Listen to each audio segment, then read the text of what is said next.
누구시오?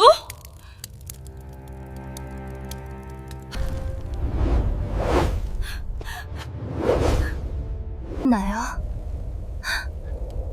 너무 놀라지 마시오. 그날 밤 신방벽에 구렁이 그림자가 살아 움직였어요. 구렁이로 태어난 사내와 첫날 밤을 보내게 된 연수의 앞날은 앞으로 어찌 될까요? 사내에게는 어떤 사연이 숨겨져 있는 것일까요? 황금박 방문에 진심으로 감사드립니다. 여러분의 좋아요와 구독은 사랑입니다. 추운 겨울 감기도 조심하세요. 한양의 겨울은 잔인합니다.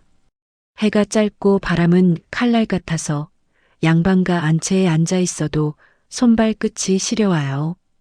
화로를 곁에 두어도 소용이 없었습니다. 냉기는 창문 틈새로 스며들었고 방 한쪽 벽에서 새어나오는 외풍은 어지간한 이불로는 막히지 않았어요. 그런데도 정승댁 부인 유 씨는 해마다 그 겨울을 걸어서 절에 올랐습니다. 30이 되던 해부터였어요. 28배 시집을 왔습니다. 정승 집안의 며느리가 된 것이었는데 처음에는 모두 유 씨를 칭찬했어요. 얼굴이 단정하고 손이 부지런하다. 말수가 적어서 집안에 화가 없다. 시어머니가 흡족해했습니다. 그런데 29에 유산을 했어요. 한 달이 채 되지 않은 아이가 핏덩이로 나왔습니다. 유 씨는 나흘을 앓았어요. 5째 날에 일어나서 밥을 지었습니다. 시어머니는 아무 말도 하지 않았어요. 이듬해 봄 다시 임신을 했습니다. 그러나 2달 만에 또 피를 쏟았어요. 의원이 왔습니다. 맥을 짚고 고개를 저었어요. 몸이 차고 아랫배가 약합니다. 쉬셔야 합니다. 그러나 유 씨는 쉬지 않았습니다. 집안일이 있었어요. 시어머니가 있었습니다. 정승이 있었어요. 쉰다는 것이 무슨 말인지 몰랐습니다. 30이 되던 해 시어머니가 방문 밖에서 혀를 찼어요. 씨가 없는 여인이요. 유 씨는 방 안에서 그것을 들었습니다. 벽을 보고 앉아 있었어요. 한참이 지나서야 손이 떨린다는 것을 알았습니다. 그 손을 쥐고 절에 올랐어요. 처음에는 그냥 걷고 싶었던 것인지도 몰라요. 집안에 있는 것이 답답해서 시어머니의 눈빛을 피하고 싶어서 정승의 조용한 눈길을 피하고 싶어서 그런데 절에 가면 마음이 조금 가라앉았습니다. 그래서 또 갔어요. 비 오는 날에도 눈 오는 날에도 기도탑 아래에서 이마를 땅에 찌으며 빌었습니다. 아들 하나만 주십시오. 딱 하나만. 이 목숨을 바쳐도 좋습니다. 20해가 그렇게 흘렀습니다. 정승은 아내를 불쌍히 여겼으나 내색하지 않았어요. 대신 조용히 첩을 들였고 첩에게서 아들 2을 얻었습니다. 집안 사람들은 그것으로 족했어요. 유 씨만 족하지 않았습니다. 50이 되던 해동지, 유 씨는 또다시 절 마당에 있었습니다. 눈이 무릎까지 쌓인 밤이었어요. 스님들은 이미 방으로 들어간 뒤였습니다. 마당에는 유 씨 혼자였어요. 촛불 하나를 들고 탑 아래에 엎드렸는데 한기가 뼛속을 파고드는 중에 그만 잠이 들어버렸습니다. 꿈이었어요. 흰 수염의 노승이 탑 그림자 아래 서 있었습니다. 얼굴은 보이지 않았고 목소리만 낮게 울렸어요. 그 소리는 탑 안에서 울리는 것도 같고 땅속에서 올라오는 것도 같았습니다. 허물을 감당할 수 있겠느냐? 유 씨는 꿈속에서도 무릎을 꿇었습니다. 어떤 허물이든 감당하겠습니다. 노승은 아무 말도 하지 않았어요. 다만 소매 속에서 무언가를 꺼내 유 씨의 손에 쥐어주었습니다. 뱀의 허물이었어요. 차갑고 얇은 투명한 허물. 비늘 자국이 남아 있었습니다. 연약하고 가벼웠어요. 그리고 꿈이 깼습니다. 유 씨는 탑 아래에서 일어났어요. 손이 비어 있었습니다. 그런데 아랫배가 뜨거웠어요. 20년 만에 처음으로 느끼는 온기였습니다. 처음에는 잘못 느낀 것이라 생각했어요. 그런데 집으로 돌아와서도 그 온기가 가시지 않았습니다. 10달 뒤 산실에서 울음 대신 미끄러운 소리가 났습니다. 스르르륵. 산파는 비명을 지르며 방에서 뛰쳐나갔어요. 달려온 정승이 문을 박차고 들어갔을 때 자리 위에는 커다란 구렁이 한 마리가 다리를 틀고 있었습니다. 비늘은 흑요석처럼 검었고 눈동자는 호박빛이었어요. 길이는 어른 팔뚝만 했습니다. 그런데 그 눈이 이상했어요. 짐승의 눈이 아니었습니다. 무언가 깊은 것이 있었어요. 사람의 눈에서나 볼 수 있는 어떤 빛이었습니다. 정승은 칼을 뽑았습니다. 없애라. 그러나 유 씨는 이미 구렁이를 끌어안고 있었어요. 방금 상고를 치른 몸으로 아직 손에 힘도 없는 채로 그 팔에 힘을 줬습니다. 이 아이는 내 기도의 답입니다. 내 목숨과 같습니다. 정승은 오랫동안 서 있었어요. 칼을 들고 아내를 보고 구렁이를 보고 아내의 눈에서 20회의 기도가 보였습니다. 눈물이 아니었어요. 그 눈빛은 눈물보다 무거웠습니다. 정승은 칼을 내렸어요. 그날부터 구렁이는 비단 상자 안에서 자라났습니다. 집안 사람들은 모른 척했고 첩의 아들들은 코웃음을 쳤어요. 시어머니는 이미 세상을 떠난 뒤였습니다. 유 씨만 날마다 상자 앞에 앉아 밥을 지었어요. 달걀을 구워 올리고 이야기를 들려주고 자장가를 불렀습니다. 동네 안악들이 수군거렸어요. 정승댁 마님이 구렁이한테 자장가를 부른다고. 그러나 유 씨는 들리지 않는 것처럼 매일 앉았습니다. 구렁이는 자랐어요. 비단 상자가 작아졌고 더 큰 것으로 바꿔야 했습니다. 먹는 양도 늘었어요. 움직임도 활발해졌습니다. 그리고 유 씨가 이야기를 할 때면 고개를 들어 그녀를 바라보았어요.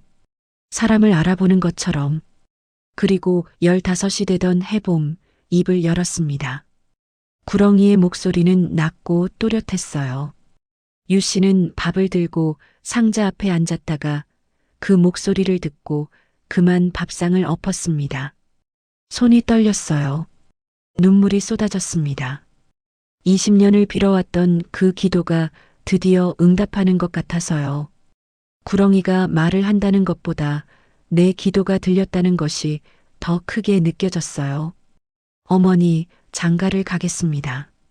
유 씨는 한참을 울다가 고개를 들었습니다. 내가 정말 원하느냐? 원합니다. 짝이 있어야 이 허물을 벗을 수 있습니다. 정승에게 말하는 자리는 험했어요. 정승은 처음에 이마를 짚었습니다. 다음에는 탁자를 쳤어요. 마지막에는 긴 침묵이 흘렀습니다. 창밖 바람 소리만 들렸어요. 어느 집 딸이 구렁이한테 시집을 온단 말이냐? 딸 셋을 둔 집에 물어볼 수 있습니다. 유 씨가 조용히 말했어요. 정승은 아내를 오래 보았습니다. 말년의 눈에 무언가가 흔들렸어요. 이 여자가 20년을 절에 다녀서 얻은 것이 저 구렁이라면 이 여자의 소원을 또 막을 수는 없었습니다. 그리하여 중매쟁이가 나섰어요. 말이 퍼졌습니다. 웃음이 돌았어요. 한양 정승댁에서 구렁이 신랑감을 구한다고 어디에 정신이 빠졌나 하는 말도 돌았습니다. 그런데 한 집에서 응했어요. 정승댁의 딸 셋은 모두 사정이 있었습니다. 첫째 봉수는 35에 홍기를 넘겨 시집도 못 갔어요. 자기 눈에 차는 남자가 없다고 했는데 사실은 눈만 높고 씀씀이가 해프다는 말이 돌아서 들어오는 혼처마다 발을 뺐습니다. 둘째 정수는 병약한 남편 집에서 소박을 맞아 돌아왔어요. 남편이 죽기 전에 첩 하나를 드렸고 그 첩에게서 아들이 나왔습니다. 정수는 빈손으로 친정문을 두드렸어요. 셋째 연수는 어제 오늘 사이에 그 집에서 찬밥 신세가 되어 있었습니다. 어머니가 세상을 뜨고 계모가 들어온 뒤로 조용히 살아온 아이였어요. 연수는 20이었습니다. 언니들이 치마를 젖힐 때 연수는 방 안에서 책을 읽었어요. 언니들이 제 처지를 한탄할 때 연수는 마당에서 물을 길었습니다. 말이 적었어요. 웃음도 많지 않았습니다. 그러나 눈이 맑았어요. 무언가를 오래 보는 눈이었습니다. 구렁이와 혼례를 치르겠다는 말이 집안에 퍼지던 날, 언니 둘은 코웃음을 쳤어요. 막내가 짐승한테 가는구나. 그러게 제 팔자를 알아야지. 어디서 혼처가 들어온다고. 연수는 두 언니를 조용히 바라보다가 아버지 앞에 무릎을 꿇었습니다. 제가 가겠습니다. 아버지는 말이 없었어요. 세상을 많이 산 눈이었습니다. 딸의 눈에서 무언가를 보았을 거예요. 혹은 보지 않으려 했을 수도 있습니다. 어느 쪽이든 그는 고개를 끄덕였어요. 혼례 날이 왔습니다. 가마 안에서 연수는 눈을 감고 있었어요. 두려운지 아닌지 스스로도 몰랐습니다. 다만 가슴속 어딘가가 가라앉아 있었어요. 마치 이미 오래전부터 정해진 길을 걷는 것처럼. 길이 낯설지 않았습니다. 혼례는 조용히 치러졌어요. 구경하러 온 사람은 많았으나 웃음기를 입에 띈 사람도 많았습니다. 정승은 표정이 없었고 유 씨는 내내 눈을 적셨어요. 첫날 밤 신방에 둘이 남겨졌습니다. 촛불 하나가 흔들렸어요. 연수는 두 손을 가지런히 모으고 앉아 있었습니다. 구렁이는 방 한가운데 다리를 틀고 그녀를 바라보았어요. 그 눈이 이상했습니다. 공포스럽지 않았어요. 오히려 조심스러운 것 같았습니다. 연수는 그 눈을 마주 보았어요. 한참 만에 구렁이가 움직였습니다. 대야 쪽으로 갔어요. 뜨거운 물이 담겨 있었습니다. 구렁이는 그 물속으로 몸을 넣었어요. 그러더니 몸을 뒤틀기 시작했습니다. 천천히 그리고 격렬하게. 비늘이 물 위로 솟구쳤다가 가라앉았어요. 연수는 눈을 돌리지 않았습니다. 허물이 벗겨졌어요. 연수는 숨을 참았습니다. 뜨거운 물속에서 일어선 것은 사람이었어요. 사내였습니다. 달빛 같은 피부, 단정한 이마, 곱게 선 어깨, 눈빛이 깊고 조용했어요. 나이는 20 남짓, 얼굴에 상처 하나 없이 맑았습니다. 사내는 대야 밖으로 나와 연수 앞에 섰어요. 연수는 그를 올려다보았습니다. 아무 말도 하지 못했어요. 사내가 먼저 입을 열었습니다. 놀랐소? 조금. 사내는 그 말에 입가를 조금 당겼어요. 웃음인지 아닌지 모를 표정이었습니다. 낮에는 구렁이고 밤에만 사람이요. 아직은 내 허물이 온전히 사라지면 낮에도 사람이 될 수 있소. 그러나 그 전에 허물이 타거나 잘리거나 하면 나는 이쪽으로도 저쪽으로도 돌아갈 수 없게 되오. 이 세상 어느 쪽에도 속하지 못하게 되는 것이오. 사내는 허물을 집어들었어요. 얇고 투명한 뱀 허물. 그것을 연수에게 내밀었습니다. 이것은 내 족쇄이자 생명의 끈이요. 잘 감춰주시오. 연수는 두 손으로 허물을 받았어요. 손가락 끝이 서늘했습니다. 가볍고 얇았어요. 이것이 사람과 구렁이 사이의 경계라는 것이 실감되지 않았습니다. 그녀는 일어나 옷장 깊숙한 곳에 허물을 넣었어요. 비단 보자기에 싸고 그 위에 이불을 덮었습니다. 그리고 다시 앉았어요. 사내는 창밖을 보고 있었습니다. 이름이 무엇이오? 연수입니다. 연수. 그가 이름을 부르는 소리가 낮고 조용했어요. 연수는 가슴이 내려앉는 것을 느꼈습니다. 그날 밤 그들은 오래 이야기를 했어요. 사내는 어머니 유 씨에 대해 말했습니다. 상자 안에서 자장가를 듣던 것, 달걀 냄새, 이야기 소리, 말을 못해서 답답했지만 어머니의 마음이 전해지던 것. 연수는 들으며 눈가가 뜨거워지는 것을 참았습니다. 어머니가 정말 당신을 사랑하셨군요. 그래서 더 빨리 사람이 되고 싶소. 어머니 앞에 사람으로 서고 싶소. 밤은 길었습니다. 둘은 처음으로 서로의 숨결을 나누었어요. 말이 많지 않았으나 공기가 따뜻했습니다. 사내는 연수의 손을 오래 잡고 있었어요. 그리고 새벽이 오기 전에 사내는 다시 허물을 입었습니다. 구렁이로 돌아갔어요. 연수는 그것을 바라보다가 눈을 감았습니다. 이상한 혼례였어요. 이상한 남편이었습니다. 그러나 연수는 이미 알았어요. 이 사람이 제 사람이라는 것을, 어쩌면 자기가 만난 그 어떤 사람보다도 더 깊은 사람이라는 것을. 그리고 집안에는 그날 밤부터 질투가 싹 텄습니다. 봉수가 처음 눈치챈 것은 혼례 열흘쯤 지난 뒤였어요. 밥 먹는 자리에서 연수가 웃었습니다.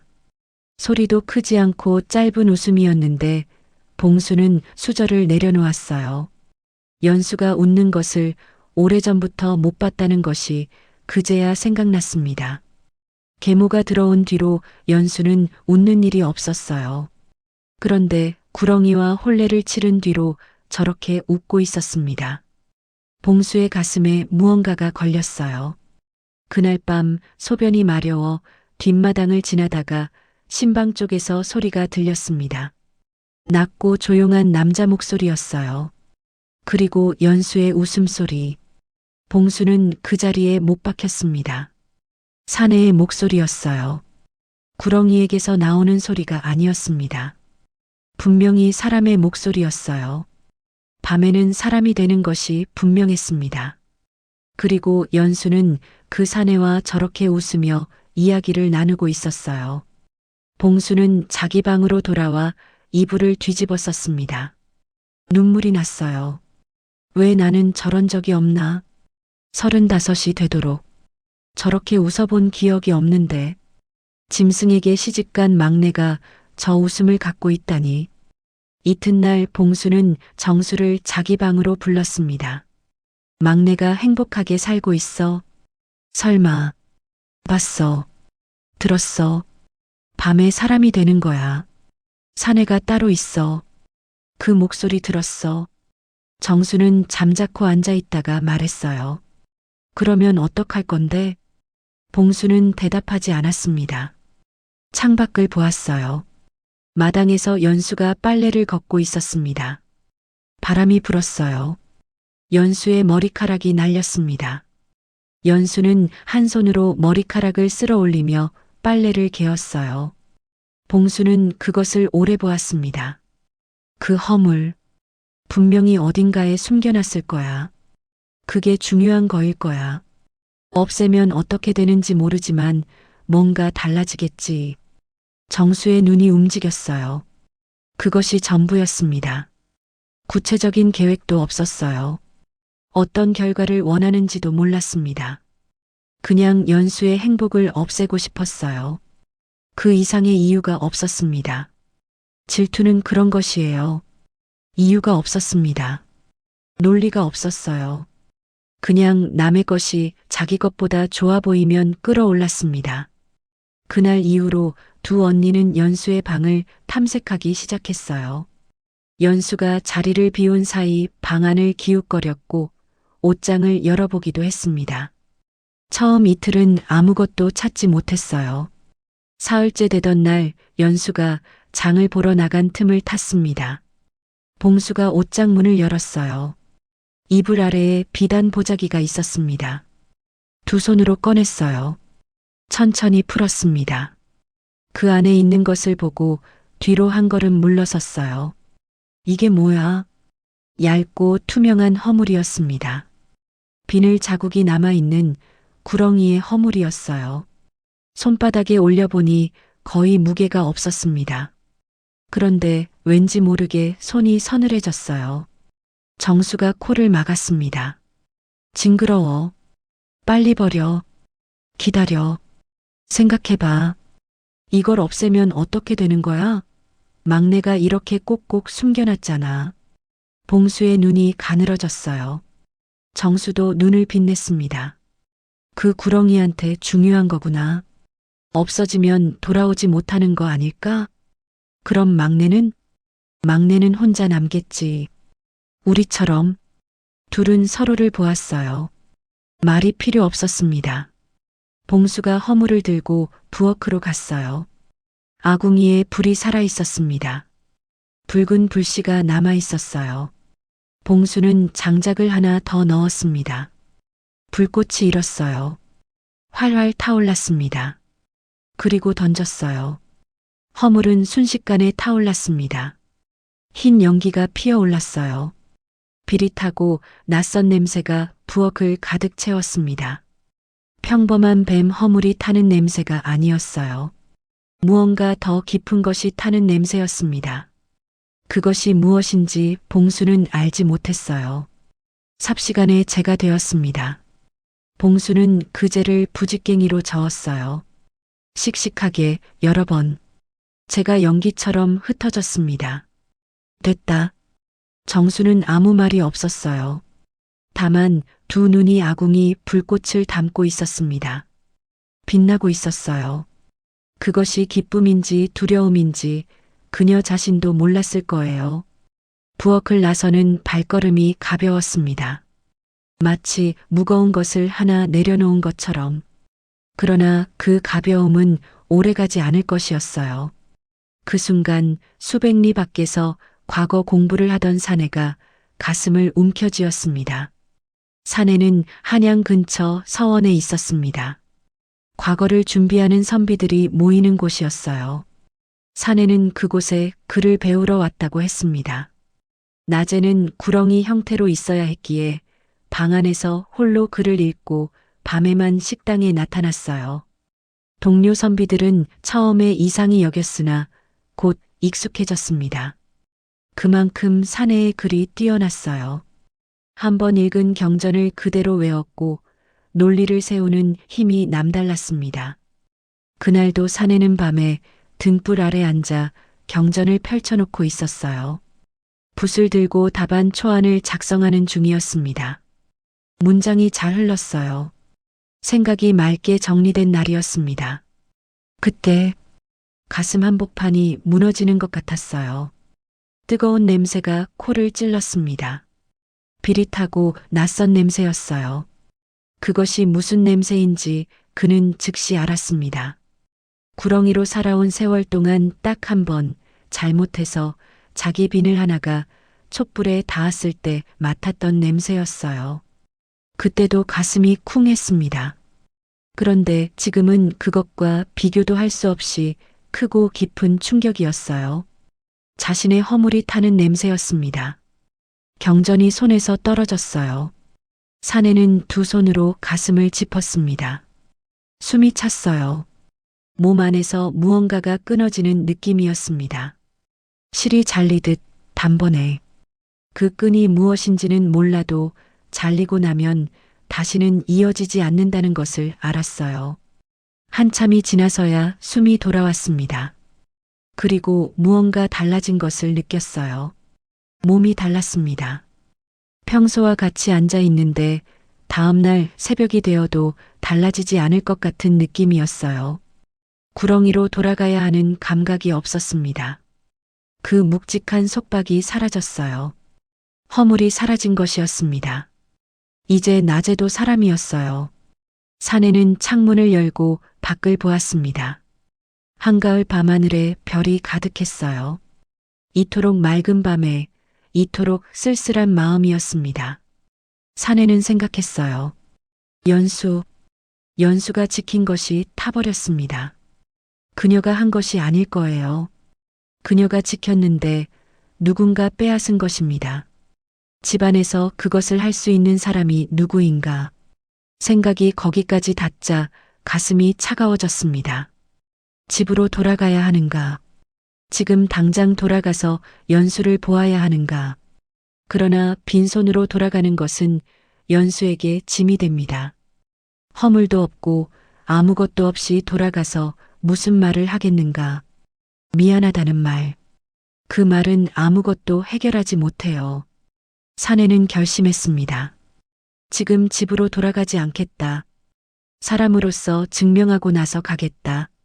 관복을 입고 이름을 달고 연수 앞에 당당하게 설 수 있게 되었을 때 그때 가겠습니다. 그는 떨어진 경전을 주었어요. 다시 펼쳤습니다. 붓을 들었어요. 등불이 밤새 꺼지지 않았습니다. 한편 연수는 장을 보고 집에 돌아왔어요. 방으로 들어갔습니다. 옷장을 보았어요. 아무것도 달라진 게 없어 보였습니다. 그러나 손이 먼저 알았어요. 이불 아래를 손으로 더듬었습니다. 없었어요. 비단 보자기가 없었습니다. 연수는 잠시 그 자리에 앉아 있었어요. 숨을 고르고 있었습니다. 그리고 부엌으로 갔어요. 아궁이 앞에 무릎을 꿇었습니다. 제 속을 손으로 뒤졌어요. 뜨거운 재가 손가락을 대었습니다. 연수는 뒤로 물러나지 않았어요. 하얀 재가 손가락 사이로 흘렀습니다. 연수는 그것을 한 움큼 쥐었어요. 조용히 쥐고 있었습니다. 눈물이 나왔어요. 소리는 없었습니다. 그냥 눈물이 흘렀어요. 뺨을 타고 턱을 타고 바닥으로 떨어졌습니다. 쟤는 눈물에 섞여 뭉쳤어요. 한참 만에 일어났습니다. 손을 씻었어요. 얼굴을 씻었습니다. 방으로 돌아와 앉았어요. 그리고 생각했습니다. 울고만 있을 수 없어요. 이 집에 있어봐야 아무것도 돌아오지 않습니다. 그이는 허물이 타는 것을 알았을 거예요. 알았다면 돌아오지 않으려 할 것입니다. 그이의 성정을 이미 조금은 알아요. 자책하는 사람이에요. 빈손으로 오기 싫어하는 사람입니다. 찾아야 합니다. 내가 찾아야 해요. 연수는 날이 밝기 전에 짐을 쌌습니다. 갈아입을 옷 한 벌, 동전 몇 잎, 그리고 재 한 줌을 작은 자루에 담았어요. 새벽에 집을 나섰습니다. 눈이 쌓인 길을 걸었어요. 발자국만이 홀로 남았습니다. 연수는 걸었습니다. 방향도 제대로 몰랐어요. 서원이 어느 쪽인지, 사내가 어디에 있는지 실마리가 없었습니다. 그냥 걸었어요. 발이 가는 쪽으로. 다리가 아파도 멈추지 않았습니다. 쉬어야 할 것 같으면 나무 아래에 기대었다가 다시 일어났어요. 식량은 금방 바닥났습니다. 동전으로 밥을 사 먹었는데 그것도 이틀이 못 가서 떨어졌어요. 연수는 개울가에서 물을 마시며 걸었습니다. 겨울로 접어드는 길이었어요. 풀도 없고 열매도 없었습니다. 사흘째 되던 날 굶주린 까치 한 마리가 길 위에 쓰러져 있었어요. 날개를 다쳤는지 일어서지 못했습니다. 눈을 감았다 뜨며 버티고 있었어요. 연수는 가던 길을 멈추었습니다. 까치를 보았어요. 도울 방법이 없어 보였습니다. 동전도 없고 밥도 없었어요. 그러나 연수는 앉았습니다. 땅을 파보았어요. 얼어붙은 땅에서 겨우 작은 벌레 몇 마리를 찾아냈습니다. 손끝이 곱았어요. 벌레를 까치 입에 물려주었습니다. 까치가 꿈틀대더니 눈을 떴어요. 부리로 연수의 손등을 톡 건드렸습니다. 그리고 날아올랐어요. 까치는 날아가다가 멈추고 연수를 돌아보고 또 날아갔습니다. 연수는 그것을 따라갔어요. 이상한 일이지만 달리 방법이 없었습니다. 발이 닿는 길보다 저새가 가는 길이 더 나아 보였어요. 까치는 그녀를 어느 산길로 이끌었습니다. 이튿날은 산길에서 멧돼지를 만났어요. 커다랗고 흉포한 멧돼지였는데 가시덤불에 발이 걸려 빠져나오지 못하고 있었습니다. 연수는 돌아갈까 했어요. 그러나 멧돼지의 눈이 두려움으로 가득 차 있는 것을 보았습니다. 상처가 난 발에서 피가 흐르고 있었어요. 연수는 조심스럽게 다가갔습니다. 멧돼지가 몸을 움직이려 했어요. 연수는 낮게 말했습니다. 가만히 있어. 빼줄게. 멧돼지가 멈췄어요. 연수는 가시가지를 하나씩 걷어냈습니다. 손이 찔렸어요. 두 군데나 피가 났습니다. 그래도 계속했어요. 마지막 가지를 걷어내자 멧돼지가 자유로워졌습니다. 잠시 연수를 바라보다가 숲속으로 사라졌어요. 그리고 얼마 지나지 않아 다시 나타났습니다. 입에 밤송이 한 묶음을 물고 있었어요. 연수 발 앞에 내려놓고 코를 한번 푹 찌르더니 또 사라졌습니다. 연수는 그 밤송이를 쥐었어요. 저물녘에 까서 먹었습니다. 배가 불렀어요. 사흘 뒤 개울을 건너려는데 징검다리가 없었습니다. 개울 저편에 노파 하나가 짐을 이고 이쪽을 바라보고 있었어요. 연수는 개울 안으로 들어가 돌을 골랐습니다. 차가운 물속에서 하나씩 놓았어요. 시간이 걸렸습니다. 발이 얼었어요. 그래도 마저 놓았습니다. 노파가 조심스럽게 돌다리를 건너왔어요. 아이고, 아가씨가 왜 이런 짓을. 건너오셔야 할 것 같아서요. 노파는 연수를 위아래로 훑었습니다.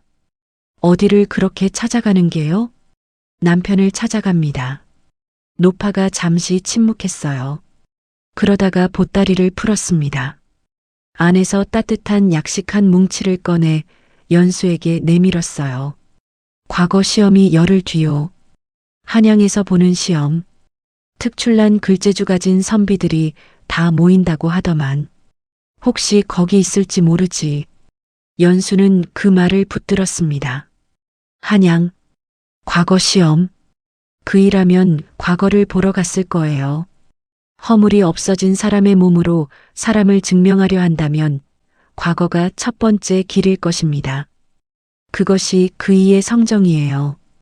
빈손으로 오지 않겠다고 했던 그 눈빛. 연수는 노파에게 깊이 절하고 한양으로 향했습니다. 한양 과거 시험장은 인산인해였습니다. 전국에서 선비들이 모였어요. 갓을 쓰고 도포를 입은 이들이 문 앞까지 줄을 섰습니다. 가족이 따라 나온 경우도 있었어요. 떡과 음식을 들고 온 어머니들이 아들을 붙잡고 글자 빠뜨리지 마라, 마음 다잡아라 단단히 이르는 소리가 여기저기서 들렸습니다. 연수는 그 사람들 사이를 헤쳐다녔어요. 얼굴을 하나하나 보았습니다. 첫날이 지났습니다. 못 찾았어요. 이튿날이 지났어요. 보이지 않았습니다. 연수는 시험장 밖 길가에 앉아 오가는 사람들을 보았어요. 배가 고팠습니다. 피곤했어요. 발에 물집이 잡혀 있었습니다. 그래도 자리를 뜨지 않았어요. 사흘째 되던 날 시험이 끝나고 사람들이 쏟아져 나왔습니다. 연수는 군중 속을 헤치며 걸었어요. 그때 안쪽에서 걸어 나오는 사내 하나가 눈에 들어왔습니다. 키가 크고 어깨가 곧았어요. 도포가 바람에 나부꼈습니다. 걸음걸이가 조용하고 무게가 있었어요. 다른 선비들처럼 시험이 잘 됐나 안 됐나 하는 표정이 없었습니다. 그냥 걸었어요. 어딘가를 향해. 눈이 깊었습니다. 연수는 멈췄어요. 가슴이 쿵 내려앉았습니다. 서방님. 아주 작은 소리였어요. 군중 속에서 닿지도 못할 소리였습니다. 그런데 사내가 멈췄어요. 천천히 고개를 돌렸습니다. 군중 너머로 눈이 마주쳤어요. 한참이 흘렀습니다. 사내가 군중을 헤치고 걸어왔어요. 연수 앞에 섰습니다. 가까이서 보니 눈가가 움푹 들어가 있었어요. 오래 잠을 못 잔 얼굴이었습니다. 그러나 눈빛은 흔들림이 없었어요. 연수는 자루에서 작은 보자기를 꺼냈습니다. 펼쳤어요. 흰재가 조금 남아 있었습니다. 손가락 끝으로 재를 살짝 건드렸다가 내밀었어요. 이것밖에 못 가져왔습니다. 사내의 눈이 가늘어졌어요. 그는 재를 받지 않았습니다. 대신 연수의 손을 두 손으로 감쌌어요. 제가 두 손 사이에 있었습니다. 미안하오. 제가 지키지 못한 것입니다. 아니요. 당신이 지켰소. 지킨 것을 빼앗긴 것이오. 연수는 눈을 감았어요. 눈물이 나오지 않았습니다. 이미 다 쏟아낸 것 같았어요. 다만 손이 따뜻했습니다. 얼마 만에 느끼는 따뜻함인지 몰랐어요. 사내가 조용히 말했습니다. 결과를 기다리시오. 내가 증명하고 돌아가겠소. 사흘 뒤 방이 붙었습니다. 방 맨 위에 사내의 이름이 적혀 있었어요. 사람들이 수군거렸습니다. 네 집 자제냐? 정승댁 아들이라는 소문이 있던데. 정승댁의 아들이 있었나? 첩소생 아닌가? 그러나 방 앞에 모인 사람들 중 누구도 그 이름의 진짜 내력을 알지 못했습니다. 구렁이로 태어났다는 것을, 20년을 절에 다닌 어머니의 기도가 만든 사람이라는 것을, 임금이 장원 급제자를 불렀습니다. 사내는 편전에 들어가 무릎을 꿇었어요. 말이 없는 남자였습니다. 묻기 전에 먼저 말하지 않았어요. 임금이 물었습니다. 답안에 이런 구절이 있었다. 겉모습으로 사람을 판단하는 나라는 반드시 썩는다. 이 말의 뜻을 더 풀어 말하라. 사내는 잠시 생각했어요. 그리고 천천히 말했습니다. 사람을 겉으로 판단하는 나라는 안을 볼 줄 모릅니다. 안을 볼 줄 모르면 썩은 것이 골마도 알지 못하고 골문 것이 터져야 비로소 알게 됩니다. 그때는 이미 늦은 것입니다. 신은 이 나라가 안을 먼저 보는 나라가 되기를 바랍니다. 편전이 조용했습니다. 임금은 오래 사내를 보았어요. 그 눈빛이 깊고 흔들림이 없었습니다. 비굴하지 않았고 오만하지 않았어요. 그냥 바른 눈이었습니다. 홍문관 교리를 제수한다. 홍문관 교리로 3달, 암행어사로 6달. 사내는 말 위에 올랐습니다. 어사화를 꽂고 마패를 품고 조용히 지방으로 내려갔어요. 그의 행차는 소란스럽지 않았습니다. 혼자 다니거나 둘이 다녔어요. 평민복색으로 장터를 걸었고 주막에서 술을 마시며 민심을 들었습니다. 가는 곳마다 부패가 있었어요. 어느 고을 수령은 세금을 이중으로 걷어 곳간을 채웠습니다. 어느 고을 아전은 억울한 사람을 옥에 가두고 뇌물을 뜯었어요. 겉으로는 번듯한 얼굴이었습니다. 갓을 쓰고 관복을 입고 인사를 잘했어요. 사내는 그것을 하나씩 열었습니다. 문서를 들이밀었어요. 증거를 꺼냈습니다. 마패를 내놓았어요. 칼은 조용히 휘둘러졌습니다. 부패한 것들이 잘려나갔어요. 백성들은 속이 시원했습니다. 사람들은 이 어사를 입으로 전했어요. 눈빛 깊은 어사, 겉을 보지 않는 어사, 그 이름이 한양까지 닿았습니다. 그리고 지방까지 닿았어요. 제8장 언니들의 몰락, 그리고 봄. 사내가 어사로 이름을 날리는 동안 집안에서는 이상한 소문이 돌기 시작했습니다. 허물이 타던 날 밤, 부엌에서 이상한 냄새가 났다는 것이 하나, 봉수와 정수가 연수의 방을 뒤졌다는 것이 하나, 두 이야기가 하나로 합쳐졌어요. 먼저 입을 연 것은 부엌 하인이었습니다. 그날 밤 이상한 냄새를 맡았다고 마님들이 부엌에서 무언가를 태우는 것을 봤다고 했어요. 하인은 무서워서 말하지 못했다가 연수가 집을 나간 뒤에야 털어놓았습니다. 정승이 두 딸을 불렀어요. 봉수와 정수는 처음에는 모른다고 했습니다. 우리는 그런 짓을 한 적이 없다고 했어요. 얼굴색이 달라지는 것을 숨기지 못하면서도 입으로는 부인했습니다. 정승은 아무 말 없이 하인을 들였어요. 하인이 눈앞에서 다시 말을 했습니다. 그날 밤 부엌에서 두 마님이 무언가를 태우는 것을 보았다고, 연기가 이상했다고, 냄새가 이상했다고, 그리고 태운 것을 부직갱이로 저어 흩어버리는 것을 봤다고요. 봉수가 먼저 무너졌어요. 징그러운 거라서, 그냥 없애면 될 것 같아서. 정승의 눈빛이 싸늘해졌습니다. 징그럽다고? 예.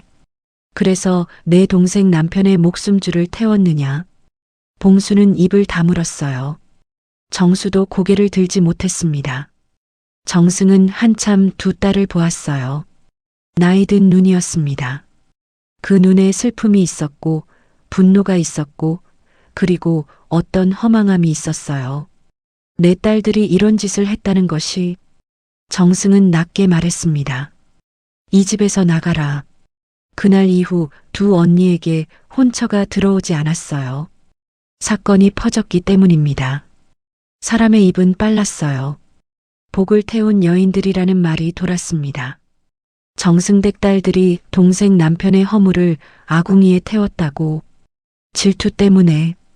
그 허물이 무엇인지는 아무도 몰랐지만 아는 사람은 다 알았어요. 봉수는 먼 친척 집에 의탁했습니다. 정수는 혼자 작은 집을 얻었어요. 둘 다 이름 없이 살게 되었습니다. 봉수는 혼자 앉아있는 밤마다 그날 부엌에서 허물을 던지던 손을 기억했을 거예요. 그 가벼운 허물이. 그것이 얼마나 무거운 것이었는지. 정수는 어느 날 밤 꿈속에서 아궁이 불꽃을 보았어요. 잠에서 깨어 한참을 앉아 있었습니다. 무슨 생각을 했는지 아무도 몰라요. 그들은 나중에 알았을 거예요. 태운 것은 허물이 아니었습니다. 자신들의 운명을 태운 것이었어요. 봄이 왔습니다. 정승댁 마당에 매화가 피었어요. 하얗고 이른 꽃이었습니다. 이른 아침부터 꽃 냄새가 안채에 스며들었어요. 유 씨는 마당에 서서 그 꽃을 한참 보았습니다. 눈물이 나올 것 같았으나 참았어요. 대신 웃었습니다. 오랜만에 웃었어요. 연수는 툇마루에 앉아 있었습니다. 사내가 어사 임무를 마치고 관복 차림으로 돌아온 것은 그날 오전이었어요. 말에서 내리는 소리가 들렸습니다. 연수는 마당 쪽을 바라보았어요. 사내가 걸어 들어왔습니다. 관복이 봄빛을 받아 윤이 났어요. 눈빛은 변함이 없었습니다. 깊고 조용했어요. 그러나 예전보다 어딘가 가벼워진 것 같았습니다. 더 이상 허물의 무게를 지지 않아서인지 아니면 다른 무언가가 이루어진 것인지 그는 연수 앞에 서서 한참 그녀를 보았어요.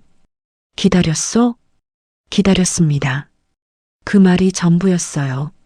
사내가 툇마루에 올라앉았습니다. 둘은 나란히 매화를 보았어요. 꽃 냄새가 났습니다. 바람이 불었어요. 꽃잎이 하나 날려 연수의 무릎에 내려앉았습니다. 잠시 뒤 사내가 조용히 말했어요. 당신이 내 허물을 벗겨주었소? 연수가 고개를 돌렸습니다. 제가 뭘 했겠습니까? 당신이 스스로 벗어난 것이지요.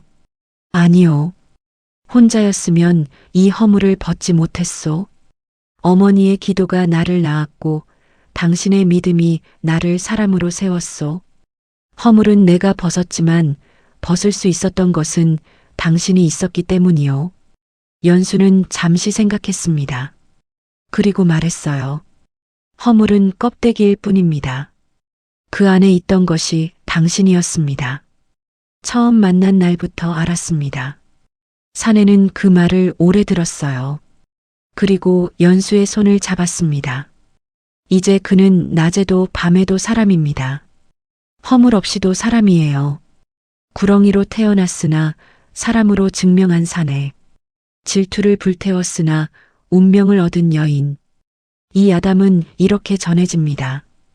허물을 태운 것은 질투였고 벗겨낸 것은 운명이었습니다. 그리고 진짜 허물은 언제나 마음속에 있어요.